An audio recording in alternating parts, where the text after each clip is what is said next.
Hello everyone, welcome to Freddy's Modern Kung Fu again. It's me again, Jenny. And sorry, I've been really sick lately and a lot of sinus congestion, and I had just recovered from having a 4-day fever. Yes, I had a 4-day tremendous fever. I had fevers off and on for 4 days, and it was the most worst feeling ever. And so I've just recovered from it 2 days ago. I no longer have fever since 2 days ago, but I still have like respiratory problems of like, coughing and stuff. It sucks. And so I'll be coughing a little bit here and there. So anyways, I just wanted to do a video response to one of our FMK, one of the best, or one of our biggest fans out there as well, and who sent Freddie like a farewell message. And I thought it was kind of strange at first, and well, anyways, Freddie forwarded me the email what the FMK fan had sent him. So he forwarded it to me, so I read every bit of it, and it was just very heartfelt. I felt a lot of, I believe this is a guy, so, right? All right. It's the guy, okay? So anyway, so I believe this guy, he did a really good job in expressing himself in the email. And he just did a really good job in just being real and just typing everything that he felt in that message. It was actually a good, decent amount of text that he typed, And so that was a really nice effort. And he had mentioned that while typing the whole email, that he kept mentioning that he was in tears, tears, crying, or being emotional and stuff, and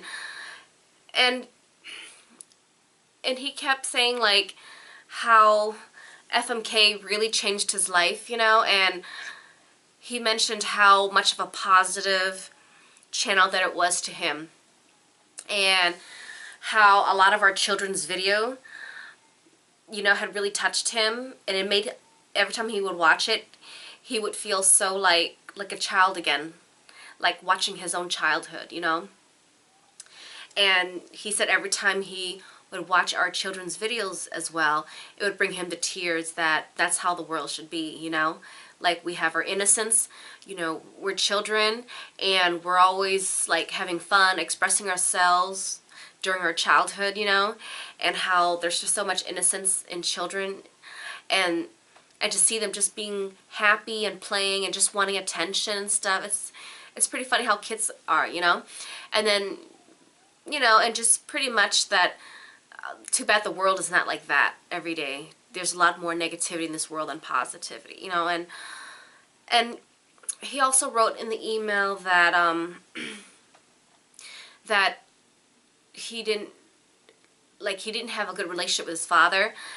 Like, he used to be close to his father, but I guess as they got older, they kind of parted and not as close like they used to be.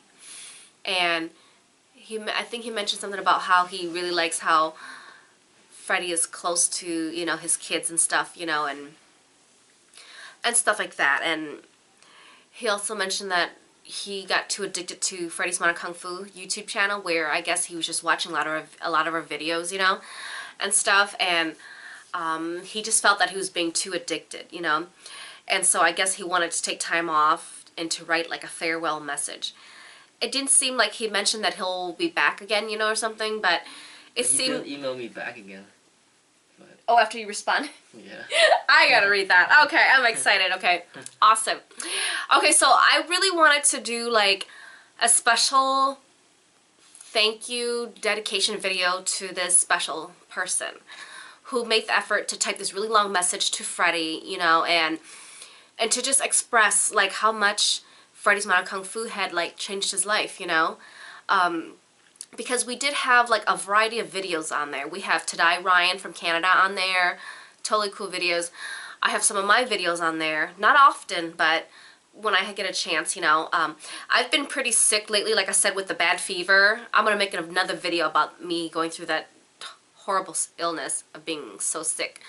Anyways, and so I just do it when I feel like it, and I've just been really exhausted with everything. the children, everything. So I only make videos once in a while when I feel like it or when I have energy. So I'm just recovering back from my illness. So now I'm lucky to even make a video now. So, so back to the topic. And so this guy, the things that he said, it just made it so interesting that he said that it made such a positive change in his life, you know? And at the same time, he's going to have to put a stop to it and put a farewell to it because he got too addicted to watching Freddy's Modern Kung Fu channel. So that was kind of funny.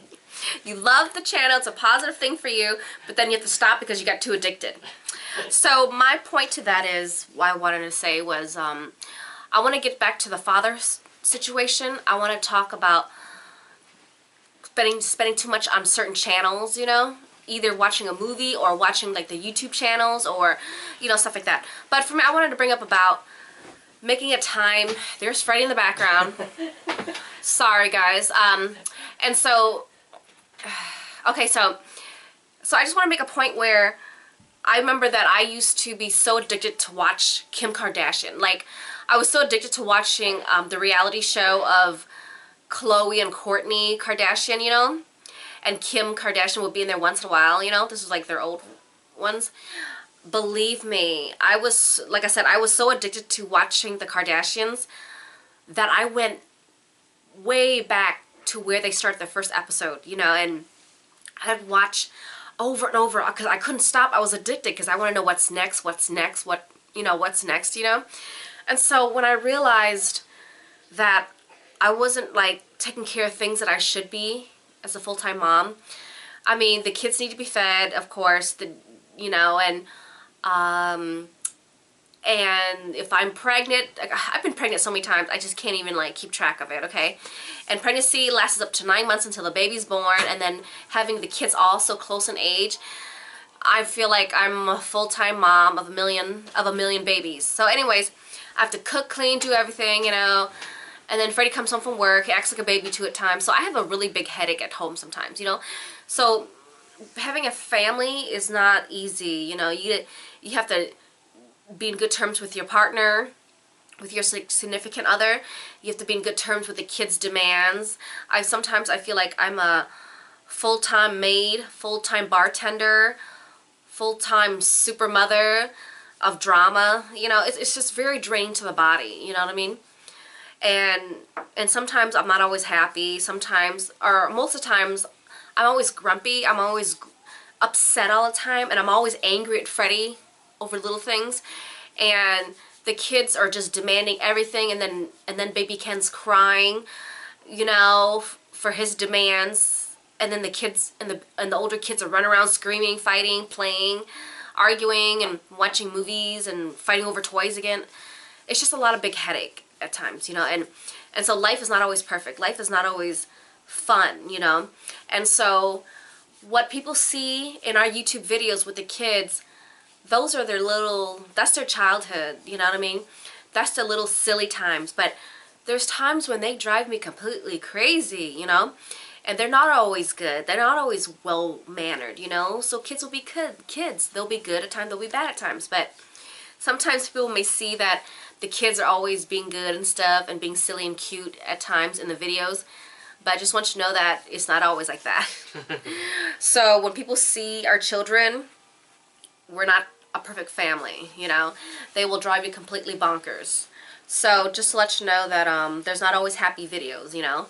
So, and also, my point is, okay, so anyways, as I mentioned about the Kardashians, so I got really obsessed and so addicted to the Kardashians that I was watching everything you can imagine, to a point that I had to keep waiting for the new ones to come out, you know?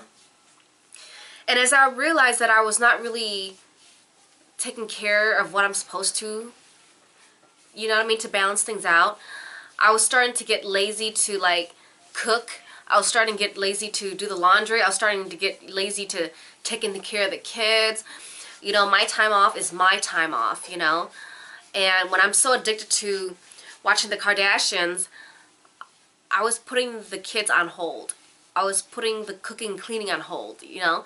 And right when I realized that I know I got to get off the internet, and then I realized, like, what the hell am I doing? You know, and I'm like, okay, the Kardashians, big deal. There's tons of reality shows that I watch too, but what I realized that I was doing, I was letting myself out of control. And you know what, by the way? It just came to a realization that I'm like, you know what? The Kardashians are not really like a positive role model for me. You know, it's not really a positive reality show. It's pretty much garbage. You know what I mean? It's like, I'm just like inflating my brains with garbage. And it's not good. I mean, because what they show in there mainly is about, oh, let's see who's cheating. Oh, let's see what my boyfriend slash husband is punching the wall now. Or let's see how drunk my husband is now. Let's see what Kim's up to. You know, let's see what my other ugly sister is, the big ape girl sister, who's probably O.J. Simpson's daughter. She looks like O.J. Simpson, by the way. And it was something about, like, she may not be a Kardashian, that big girl, Kim's other big sister. I don't know, I think she's young. I don't know. That big girl. What's her name? Chloe. Yeah, Chloe. She might be the daughter of O.J. Simpson, by the way. So she's probably not even a Kardashian. And she does look like O.J., by the way. That's because the mom was cheating and made love to O.J. Simpson years ago. Anyways. Can you get me my water out there? It's on the countertop, my almond milk. Sorry, my throat's drying out. So my point is, giving up the Kardashian reality show was worth it because it was just not a positive influence on my brains. Because number one, I didn't learn anything. Number two, all I learned was like garbage, you know? Bad influence, you know? All they did was want to party, they want to drink alcohol, they want to act slutty, you know, or they want to act like, oh, look at me, I'm not good enough, you know, oh, look at me, I'm still not perfect, you know, it's just stupid, you know, and so giving up the Kardashian reality show was totally worth it. It was the best thing, you know. But on the other hand, I still do subscribe to YouTube channels where they are positive influence. You know, there's times when I'm really addicted to like fitness channels or nutritional channels, you know, and stuff, and I will make it worth the good influence that I get from those channels, you know what I'm saying?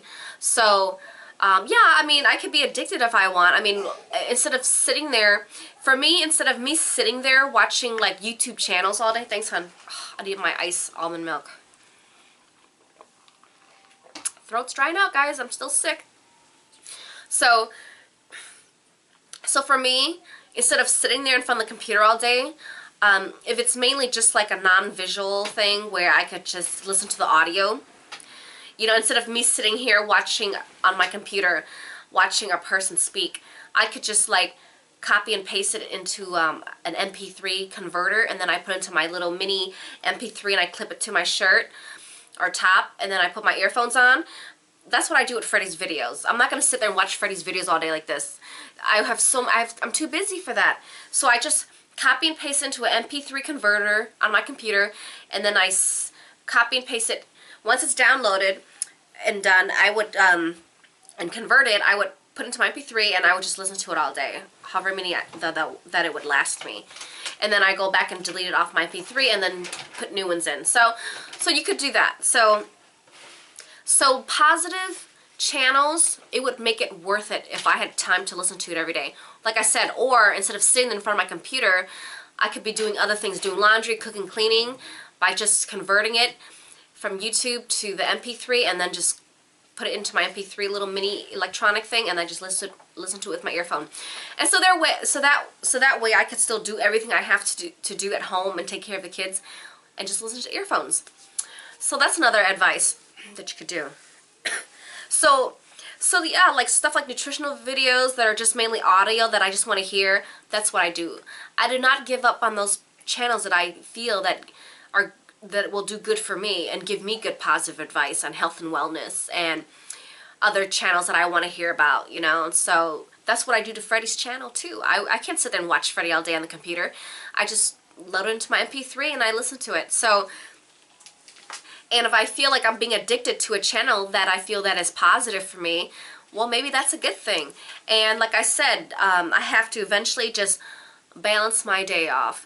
Even if these positive channels are trying to, that are making me sit all day and do nothing all day, and just watch my computer, that's not a good thing, because you still need to get up, you still need to take a shower, wash your face, brush your teeth, you need to eat, you need to exercise, you need to clean your room, do laundry. If you have children, take care of the children, you know. And I think that's a lot better way to balance, you know. Ever since I found that idea of just putting into my MP3 and just listen to it with my earphone, I was able to balance while listening and doing other house chores, you know. So that helps keep me away from staring into the that keeps me from like staring into the computer all day.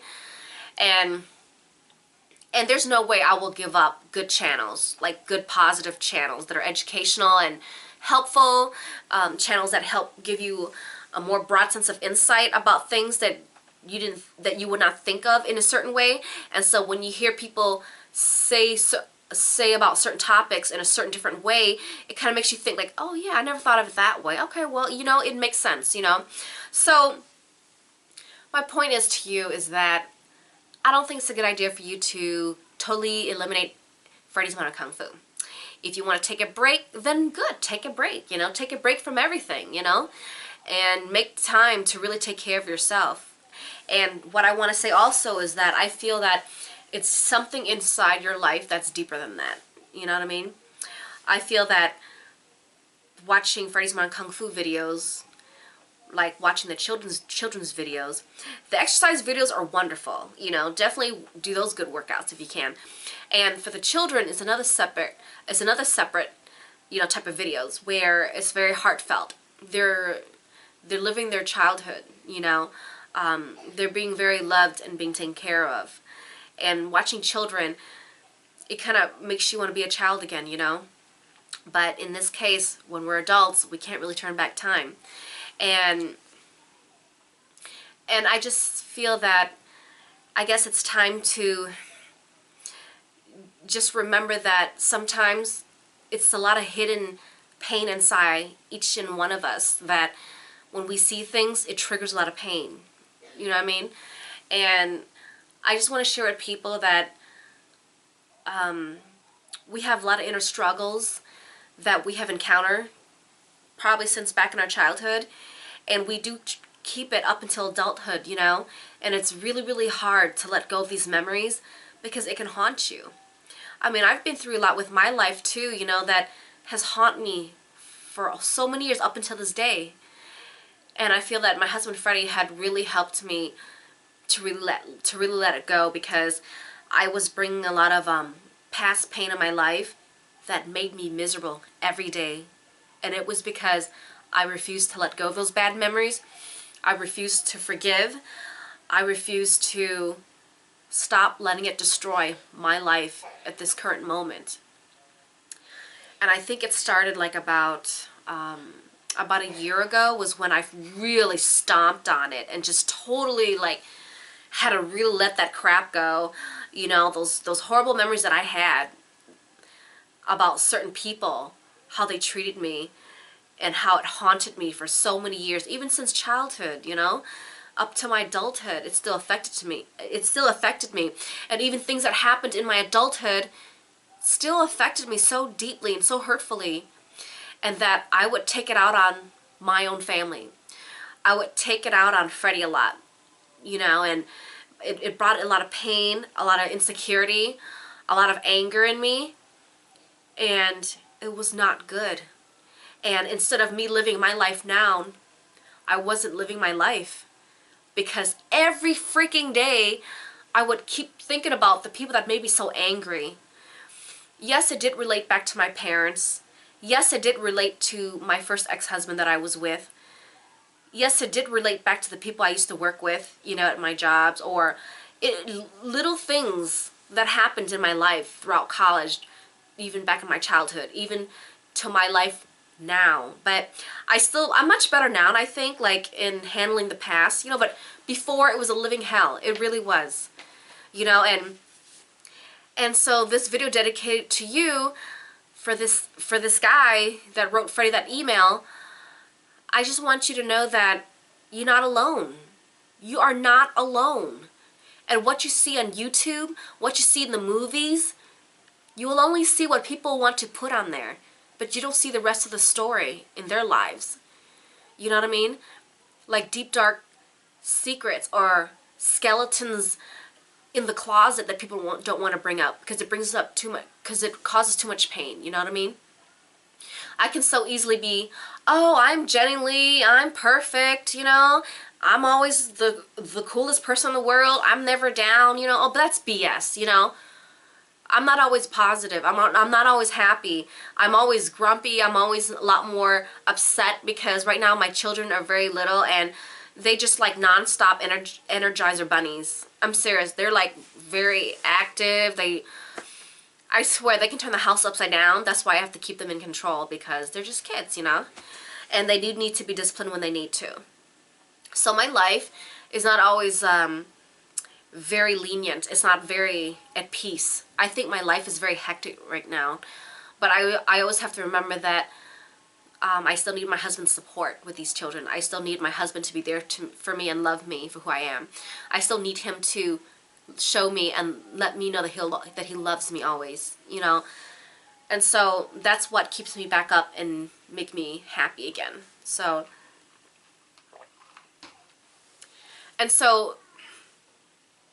what I want to say is for my parents, I'm still not close to my parents at all. I remember years ago when I was still in college. I mean, like I said, I'm 35 and a half years old. In March, I'm going to be 36, okay? So let's talk about my college years. When I was in college, I would say like my freshman year in college. So like when my freshman in college, well, I was married very young. I got married at 17 years old, okay? Okay, seriously. I was married to someone I was married to someone since I was 17 years old. We've been together for a total of 10 years until we finally broke up, okay? This is, of course, way before I even met Freddie, okay? And the guy that I was with, oh, I was so madly in love with him, okay? And I felt that he was madly in love with me too, okay, when we were dating. We only dated for 2.5 years, and then we got married. I dated very young. So we dated for 2.5 years, and we got married, and I was 17 years old, okay? And he was 5 years older than me. So anyways, and so when we broke up and got a divorce, I was 25 years old, you know? Even at 25 years old, I was still very young and naive. So anyways, when I was married at 17 years old, I moved away from my parents' home state, and so I still made time and effort, you know, even though I lived in a totally different state, you know, I still commuted to go visit my parents, and I've always felt that my parents just didn't love me, never loved me. My siblings had a lot of problems with my parents too, but anyways, a lot of us just felt that what we did was never good enough for our parents, you know, and I always try to do whatever I can to do really nice stuff for my parents, and no matter what I did, they never seemed appreciative of it, you know, and they just kind of like, oh, thanks, you know, they don't care, you know. I just felt that their attitude was just kind of lousy in return, you know. And one time I made like family videos, like with music in it, with slideshow, with photos. So it's like a slideshow with like music and photos of our childhood, you know. And so I made some of those and I sent it to my parents, you know. And I guess like I sent them several videos. And I guess one time I was wondering how come I didn't hear my mom and dad call back to let me know they got the video ready, you know. And so finally a week and a half later I called and my dad picked up and I said, oh Dad, did you get the video yet? I just want to make sure that you got it. I hope it didn't get lost. He said, oh, I got it already. I got it on Monday, you know. And by that time he had already received he already gotten the video for about at least a week already, you know, and he didn't call to say thank you that I got it, you know. And so that kind of broke my heart, you know. I put a lot of work into it and he just didn't even call or say, oh, by the way, I got it, you know. We just kind of felt that the kind of parents that I had was, if you send them cash, then they'll call to say thank you. But if you send them other type of gifts, they won't really care for much of it, you know. But if you send them money, they'll really call you and thank you for it, you know what I mean?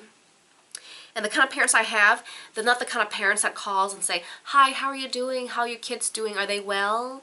Or anything? No. You know, I mean, over the years, I just began to accept that, you know, my parents are my parents, you know, and if I want to call them, if I miss them, then I'll call to say, hi, Mom and Dad, how are you doing, you know? Just for like 5-minute talk, because I can't really talk much with my parents. You know, they're not the very conversative type of parents, you know, that are there for you to talk to you to make sure you're okay. And my parents are not the type that will be your psychologist, you know, or a type of friend to lean on to understand your problems and give you advice. My parents aren't that type of parents. You know, it's fine. You know, I accept that. I can't expect too much out of my parents. But, and so growing up with my parents, I've always felt that anything that what us kids did for our parents was never good enough. And it breaks your heart. There were so many times when I've done so many things for my parents, it was just never good enough. You know what I mean? Unless if it was money. So I did cry a lot. I cried a lot.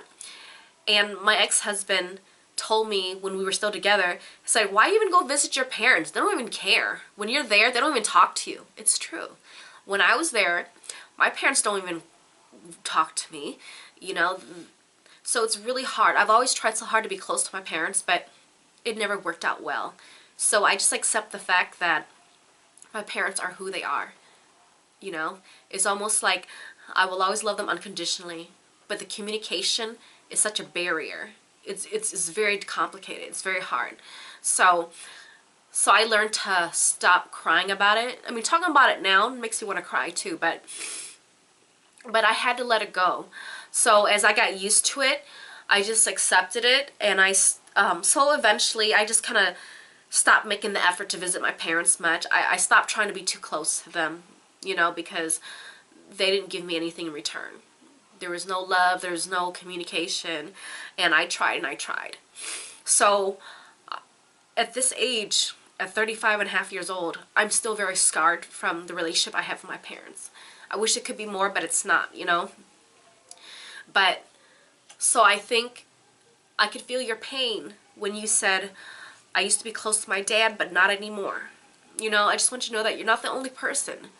Because till this day, it still affects me with my parents. And I think a lot of us as adults, you know, have a lot of inner pain that we cannot overcome. I have some friends that have completely awesome parents, and I always envied that. And I always kept telling my friends, you are so darn lucky. You are so lucky to have the parents that you have, you know, because I don't have that relationship with my parents. And I always envied friends like that. I mean, I was not mean or conniving or anything to backstab them in any way, but I always told them, I envy you for having such loving, appreciative parents that tells you words that they're telling you now. And so I've always felt really happy for my friends that had really awesome parents, you know. And for me, it's okay, because you cannot change people to make them how you want them to be, because they will always be who they are. You know, if they want to better themselves, to be a better person, to, you know, just in general, to feel good about themselves, to be better, then that's fabulous. But we can't always change people to accommodate for us to make us feel good. So I had to really let it go and break free from wanting something in return back from my parents. And all I wanted from my parents was just love, attention, and appreciation. Until this day, I feel like I don't get it from my parents still. But it's okay, because I have to let that go. And once in a while, I will call my parents, see how they're doing, so on. But that's it. There's not much. There's no attachment there. There's no, you know, and sometimes, yeah, I do think about, like, I haven't seen my parents for a very long time. And it's hard right now because I have, like, 5 little children, 8 years old down to 5 years old, and then the 4-year break. And then I have baby Ken, who's only a year and 2 months old. I I told my parents that it's just very hard for me to travel with all these 5 kids, because if we bring them there right now, we're just gonna be like, changing his diaper, taking care of the kids. It's just gonna be too complicated. I really prefer to travel when the kids are bigger. So I haven't seen my parents in a long time, so they understand. I mean, sorry, I just have sinus congestion. And so I just want people to know that, whatever you have that's eating you up inside, it could really eat you for the rest of your life. It could really, like, haunt you. You either just have to let it go and just accept life the way it is, and it is your choice to better it. If there's a lot of negativity in your life, figure out what it is and try to remove it the best you can. I mean, if you find things that make you happy, that brings a lot of joy in your life, and that is a positive influence in you, then I would say yes, go for it, But you just still have to control the fact that you have to balance yourself, what you do every day in your life. We can't just sit down and watch YouTube all day. We still need to cook, clean, cook your own food to eat, or go out to eat, or, you still need to clean your home. You need to take care of your hygiene. You still need to exercise. You still need to do a lot of stuff every day for yourself. And another thing I want to mention is about doing drugs, about drugs in general. I mean, there's good drugs, there's bad drugs. I've been taking drugs lately too, and it's called Tylenol. I mean, I've been popping Tylenol pills for my illness, and I'm just so drained from taking Tylenol as well. But there's drugs out there like cigarettes that are making us addictive. It's not good for our lungs, you know what I mean? There's bad drugs like alcohol. There's a lot of people, there's majority of the population drink alcohol, and they don't want to let that go, I mean, we need to take care of that too. Are we intoxicating ourselves with alcohol where we're just not able to stand on our feet, Are we just totally like in a hangover mood every day, or what? So taking care of ourselves does mean eliminating some or pretty much all of those bad drugs, And if people want to smoke weed because they feel like they need that, to feel good or feel better about themselves, you know what I mean? Or to calm themselves down. But don't forget, that type of drug is going to haunt you too, because you're going to feel like, you know what, I cannot, I can't deal with reality right now, so I need to take this type of drug. It could be alcohol, it could be cigarette, it could be weed, it could be cocaine. I need to take this type of drug to click out of reality right now because I'm feeling kind of down, to pick me up. Well, you know what? That type of mentality, that type of attitude is going to really make you even more addicted. Those type of drugs is just going to cloud your mind. You're not going to be able to focus right. And the more that you keep taking that type of drug to fix your mood, it's going to make you even more dependent on it, mentally and then physically, pretty much. So, of course, people choose what they want to do with their bodies, if they want to abuse it or if they want to better it, you know what I mean? And I know it's everybody's choice what they want to do. If they want to jump off a cliff or kill themselves, or if they want to exercise, eat healthy to better their body and mind. You know what I mean? So I know it's people's choice, but I'm just saying that these temporary fixes are just clouding your mind, and you're not going to be able to think straight. And so for my mind, for me, I choose not to do any of those drugs, because smoking, I don't want to smoke because I don't want yellow teeth. I don't want like bad lungs, I don't like the smell of smoke. You know what I mean? And for cocaine, out of the question. Never, never. I don't even know how it looks like besides what I see on TV. I've never seen it in real life. I never will want to be around people doing that in front of me. If I find out, then I'm like, okay, I don't want to go to jail because people think I'm a drug dealer too now. So, So you are who you hang out with. You are who you are involved with that are so into something, and then it might get you into something that can get you in trouble. So if you hang around trouble, it will follow you and you will be attracted to it, then you're going to get yourself in trouble. It's the risk you take. So weed, I don't do weed because I have no interest in smoking anything, and I'm not interested in anything that clouds my mind. So alcohol, I do not drink alcohol because it clouds your mind.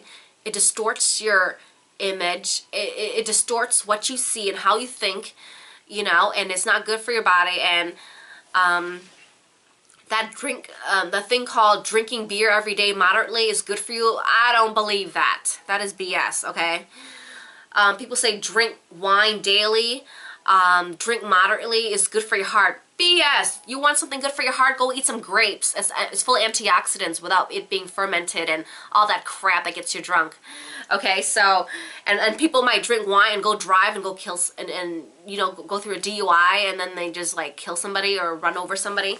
You know, it's stupid. But anyways, all I'm saying is that people who take certain type of drugs that clouds their mind, and it messes with their emotions, and it messes with their vision and stuff.